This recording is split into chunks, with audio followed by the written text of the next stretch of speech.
Türkmenistan, bütün dünya adamzat mirasının ayrılmaz bölüğü olan kadimi sivilizasiyanın, seyrek duş gelen acayip medeniyetin, öz boluşlu dep desturların yurdudur. Türkmen sivilizasiyanın acayip arxitekturasının keşiflerinin biri Ak Öyüdür. Türkmenin Ak Öyü, tarihi yağdaylara bağlılıkta, çarvadarlık durmuş şertlerine yaramlılıkta, emele gelen öz boluşlu yaşayış çayının hakiki nusxatıdır.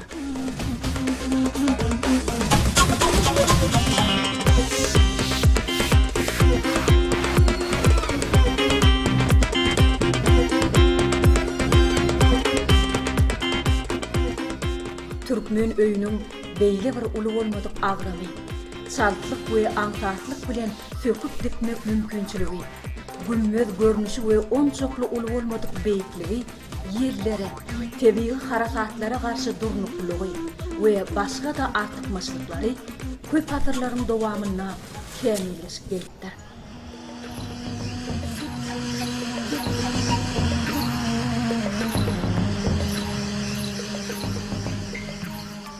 Türkmen gelin meyilleri bu öylerin içki görünüşünü özlörçe oğudun, gelşikli, cana yakımlı edip bedemeye başarttırlar.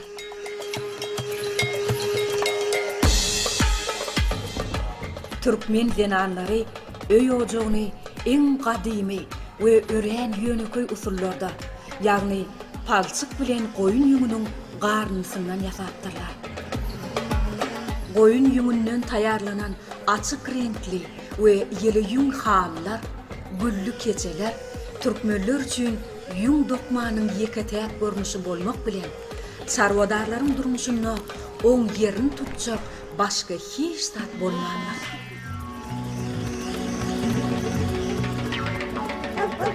Yün keçeni basmak için on esasına koyun yününün büyütkü kırkımı ulanır ya. Sebebi ol qoğudu kızlanıya ve yengil düyürlönüya. Yazgı kırkımından olsa keçenin yüzündeki tesir, hayran kaldırıcı nalışlar vasılıya. Şeyle de becerci hafiyetlere eyedir.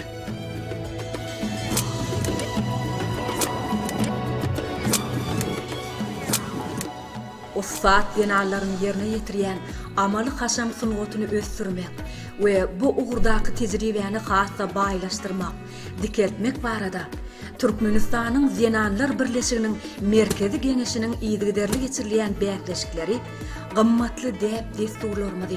Şol sanna güllü keçe basmak usullarının sırlarının yaş nesillere miras hükmünde geçirilmegine ve bu kârin giyimden kalkınmağına, täzeden dikeldilmegine ıgtybarly hyzmat edýär.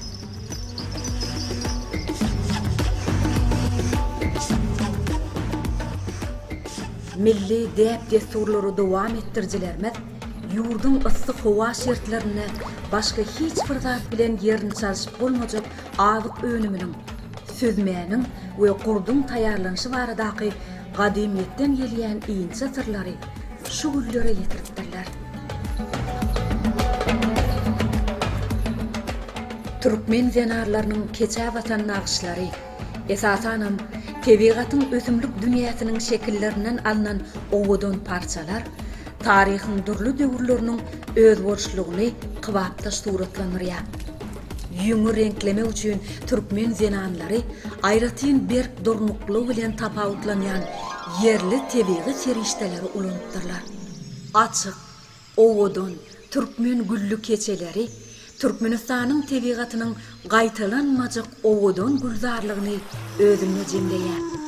Bu güllü keçeler, oň naqşlary ýylyň haýsy pasladygyna garamazdan tebigatymyzyň ajaýyp gözelligini özüne hemişelik saklap bilýän jadyly sungat önümüdür.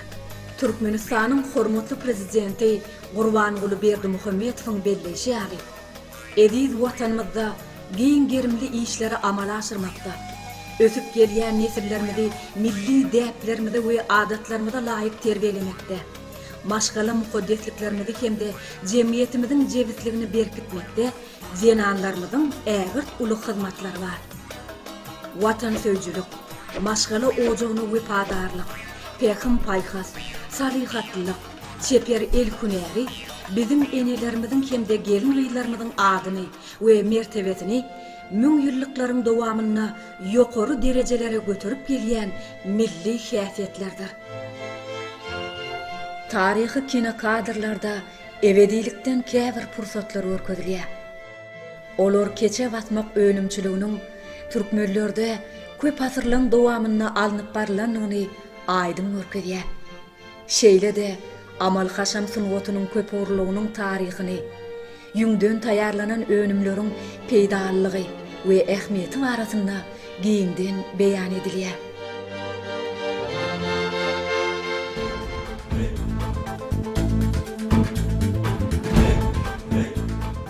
Nağışlı güllü keçeleri basmak baradaky halk dörejçiligi Türkmen Zenanlaryň ihlasy bilen dowam etdirilýär.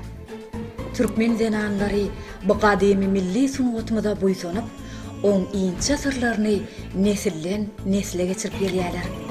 Bayramçylyk nygmatlary taýarlanylanna türkmenler gadym döwürlerden bäri sadaga ulanypdyrlar.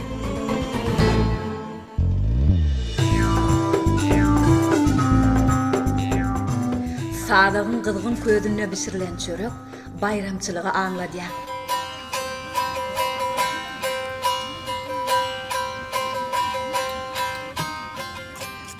Zenan bagşynyň aýdym aýtmagy türkmen toýlarynyň öz boluşly aýratyrlygyny görkezipdir.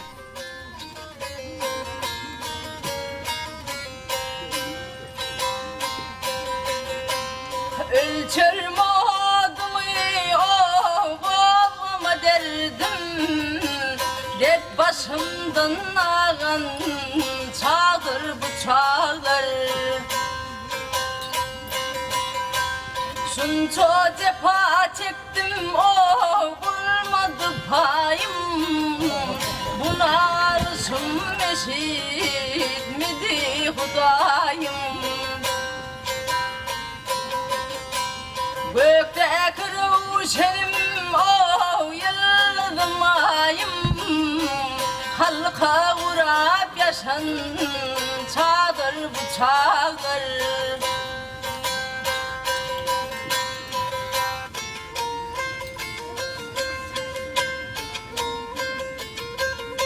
Ay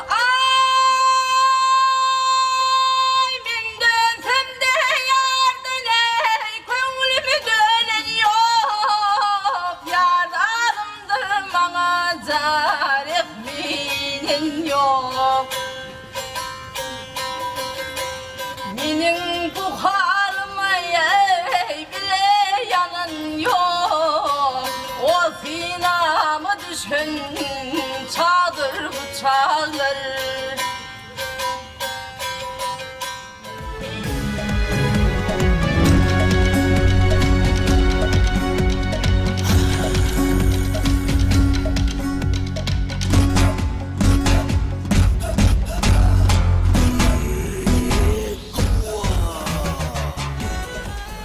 Türkmenistanyň Zenanlar birleşigi tarapyndan alınıp barlayan işler milli liderimiň Türkmen halkynyň baý medeni mirasynyň gorulyp saklanmagyna, öwrenilmegine we hassa baýlaşdyrylmagyna gönükdirilen siýasatynyň üstünlükli durmuşa geçirilýändiginiň suwutnamasydyr.